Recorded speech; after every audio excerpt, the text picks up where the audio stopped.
Hey folks, this is Attorney Sharif Silmi. I wanted to jump on and have a just quick conversation with you out there regarding some of the state of the affairs as it relates to self-petitioners. Unfortunately, we're starting to see data, particularly in the last part of 2024 and going into 2025, where the approval rate for both EB1A and national interest waiver as a general matter has gone down quite substantially. National interest waiver approvals have gone down by more than 50%. EB1A approval rates have gone down by 24%. We have not seen anywhere near this kind of impact within our petitions at Silmi Law. And I think that one of the reasons why we can attribute some of this dramatic shift, because this even like predates the Trump administration, is in increased use of AI to create surface level petitions that are not really going deep enough to merit a EB1A. So there's a lot of do-it-yourself type things that are happening, and we're starting to see the data from this quite firmly demonstrating that it's really a disaster for a lot of people. And what happens is when you create a record with USCIS, while refiling is always an option, it does create a record. So you cannot really, veer from the statements and positions that have already been taken. It's not necessarily going to prejudice your ability to refile. However, it will be determinative in controlling the way that your case is being perceived. So we want to be very, very careful about the sort of approach that folks are taking as it relates to this situation. So, making sure that we are being very careful about the situation is among the most important things that we could do as it relates to the entire EB1A scenario. So, as we move forward, one of the things I wanted to talk about today, because we have seen so much success as it relates to EB1A, particularly for those who are on EB2 and EB3 backlogs who have chargeability to India, is what do we do post-approval? Like what happens after my EB1A is approved? What are the next steps? And one of the main things that we like to think about as it relates to the next steps regarding EB1A is to make sure that the situation is such that you are moving forward with your I-485 in a very constructive and detailed manner. So one of the things that we are doing as it relates to that is making sure that the I-485 is presented with the issue of supplement J addressed. So just so that folks are aware, you do not need to present a supplement J that is a evidence of a permanent job offer for adjustment of status that's based on EB1A or national interest waiver. So I actually have a adjustment of status package for an EB1A approved case that we are going to submit. And in this case, one of the things that we clearly point out in the legal brief to the adjudicator is that you need to understand that eligibility for adjustment of status is rooted in classification as an individual of extraordinary ability under INA Section 203B1A. And this classification, as recognized by USCIS regulations and the USCIS policy manual, does not require submission of supplement J. The reason why it's important to point this out is because many adjudicators in the green card or the adjustment of status process don't experience many EB1A cases. So if I just look at the data really quick of all the employment-based approved categories, so for example, Q1 2024, there were 55,000 petitions submitted and 28,000 approved. So 28,000 approved petitions Q1 2024. And of the 28,000, only 1,900 were Eb1A, right?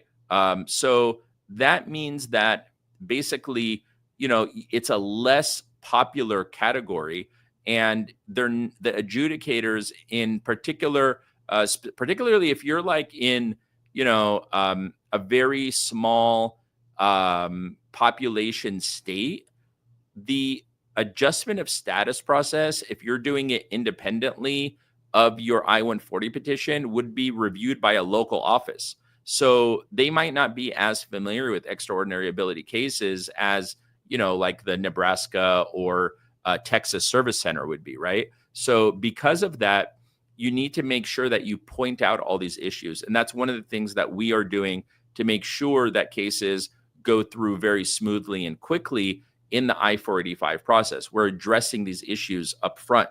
The other issue is priority date, right?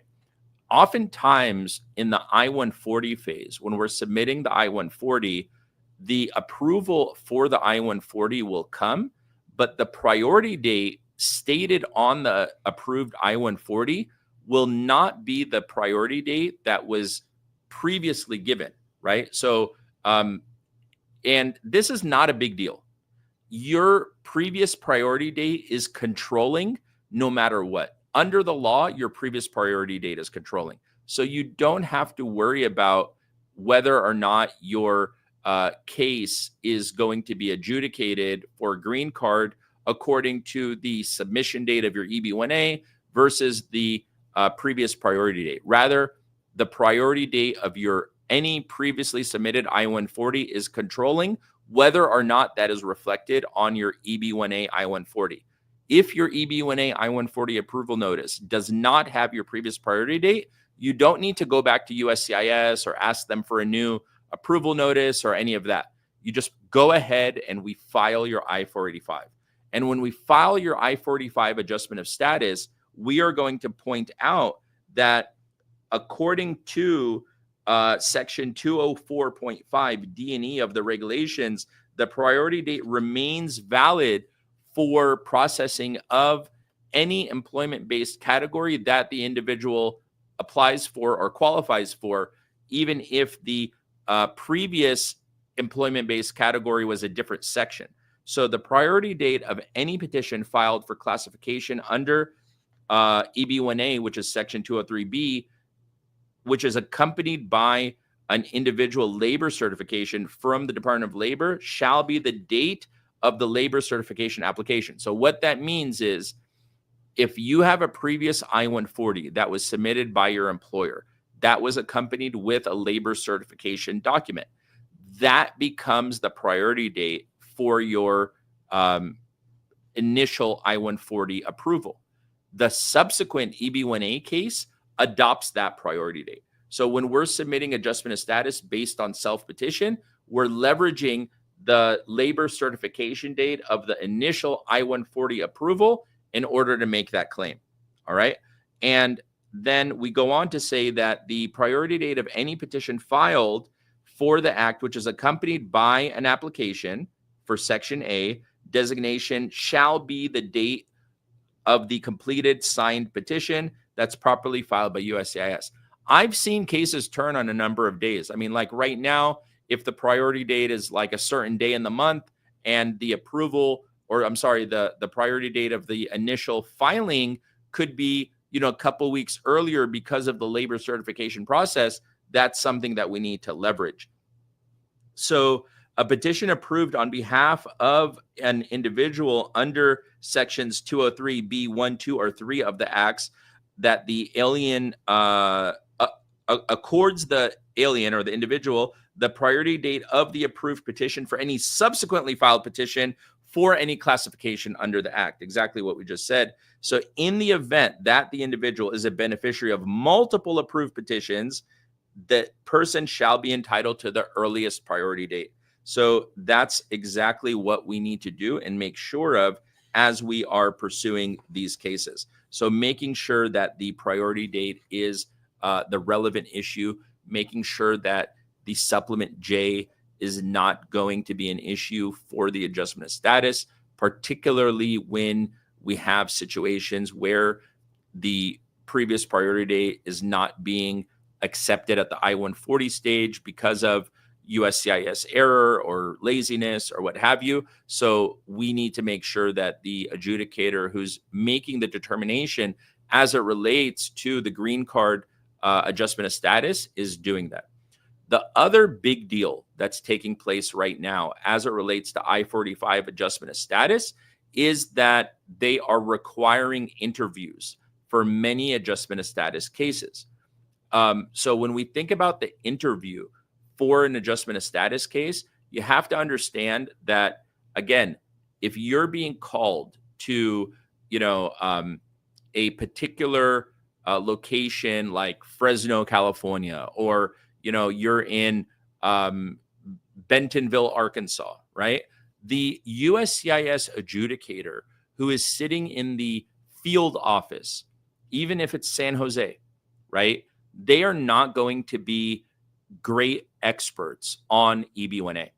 So their first thing that they're going to ask you when you sit down is, where is your job offer? Where is your supplement J? How do we know that your priority date is current, right? So these are things that you're just going to have to politely educate the adjudicator about, because many of them will not know.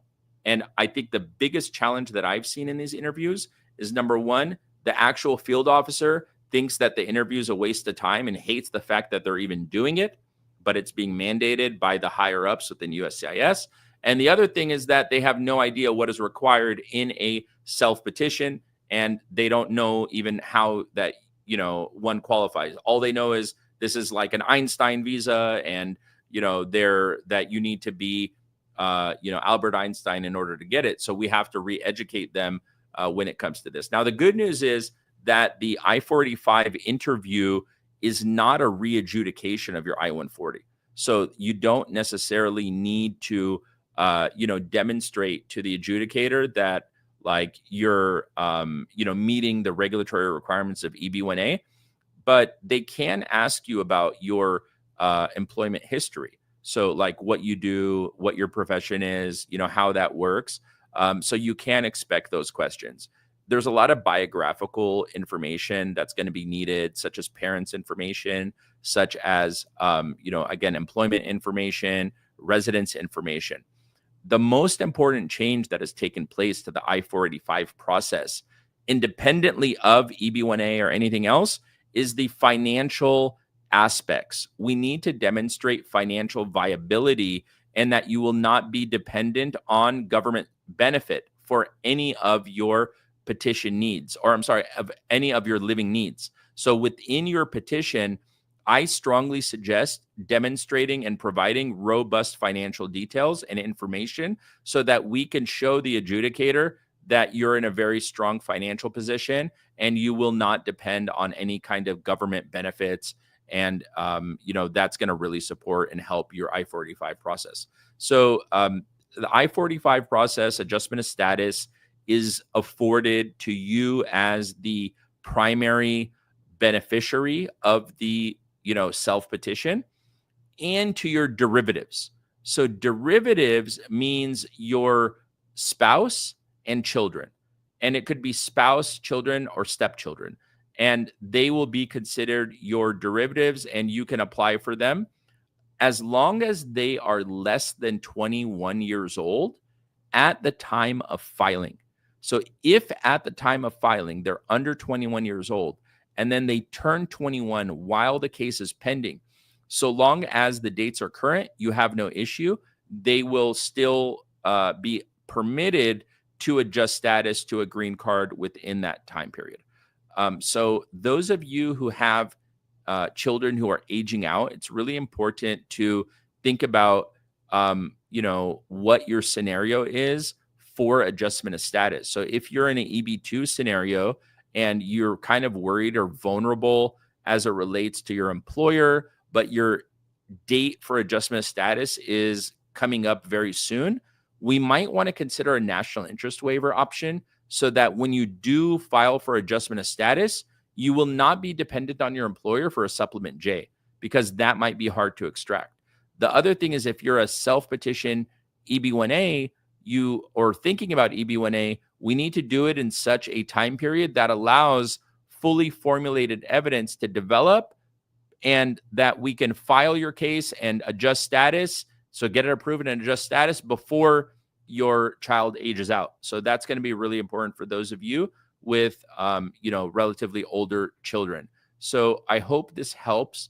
Make sure, just to reemphasize, I-485 adjustment of status is done in such a way that is taking great care to demonstrate that supplement J is not required.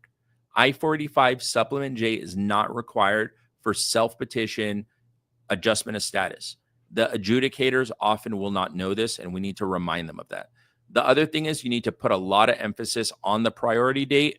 And if the priority date is not mentioned in your I-140 approval notice, it's okay. It's not a big deal. Just submit your previous I-140 document along with it, give the explanation, and you'll be fine. And lastly, you're likely going to be subject to an interview for adjustment of status. That is something that has been taking place. It took place in the first Trump administration. We're starting to see that again in this administration. So be prepared for your interview and reach out to us if you want help preparing for that, or if you need help just, thinking about the self-petition journey and what that all entails. So thank you guys for tuning in, and we look forward to serving you. Feel free to reach out. You can schedule a consultation at silmilaw.com, or you can reach out via email or message. Take care.